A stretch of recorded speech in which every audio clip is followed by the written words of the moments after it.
सगळ्यात महत्त्वाचं म्हणजे ज्येष्ठ नागरिकांनी कुठल्याही बँकिंग ट्रान्झॅक्शनसाठी सर्व बँकांची अधिकृत ॲप्स आहेत त्याचाच वापर करणं अपेक्षित आहे. मग हे ज्येष्ठ नागरिक नाही, कोणी पण.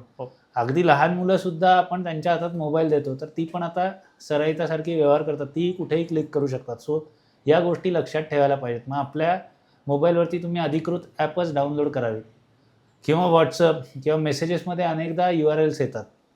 तर ते तुम्ही अजिबात कुठेतरी वेडावाकडं क्लिक करणं अपेक्षित नाही. अनेकदा आपल्याच संबंधित व्यक्तींकडनं अनावधानाने अशा लिंक्स फॉरवर्ड केल्या जातात. तर त्यासुद्धा तुम्ही योग्य प्रकारे बघितल्या पाहिजेत. म्हणजे कुठल्याही लिंकवर क्लिक करणं टाळावं. तिसरं महत्त्वाचं म्हणजे OTP हा स्वतःसाठी आहे. अनेकदा OTP आला आहे कुठून तरी, कोणीतरी फोन करतं आणि तो OTP शेअर केला जातो. बरं, हे करताना चौथं महत्त्वाचं म्हणजे एक आमिषाला बळी पडलेलं असतं की तुम्हाला कुठलं तरी गिफ्ट लागलेलं आहे, कुठली तरी मोठी लॉटरी लागली आहे. फक्त ती क्लेम करण्यासाठी तुम्हाला आत्ता आलेला OTP तुम्ही शेअर करा.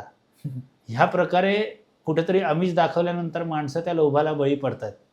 आणि सगळ्यात महत्त्वाचं, आपल्याला त्यातलं ज्ञान नाही तर ते माहिती करून घेणं अपेक्षित आहे.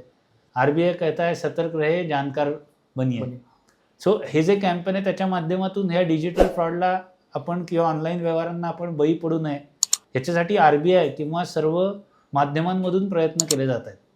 पण हे जेव्हा स्वतः आपण अंगीकारू तेव्हाच त्यातून कुठेतरी तुमची सुटका होणार आहे.